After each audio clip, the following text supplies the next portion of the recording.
Uxlash davomida nafas yo'lidagi mushaklar o'zining normal qattiqligini yo'qotadi.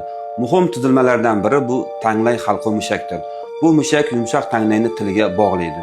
Ushbu mushak pastga va ichkariga tortilganda, u yumshoq tanglayni tiliga yaqinlashtiradi va bodamchi bezlar kattalashgan bo'lsa, ular og'iz va tomoqning o'rtasiga so'riladigan tarzda itariladi. Og'iz halqum nafas yo'lining kengligini kamaytiradi. Endi nafas olish jarayonida havo bu toraygan yo'ldan yuqori tezlikda o'tadi. Tez havo oqimi manfiy bosim hosil qiladi va yumshoq tana va tilchani orqaga tortadi. Ushbu yumshoq to'qimalar vibratsiya natijasida xurrak hosil qiladi.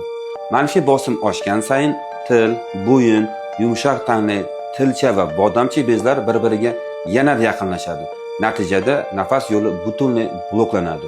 Havo oqimi to'xtaydi. To miya bemorni qisqa muddatli uyg'otib, mushak tonusini tiklaydi.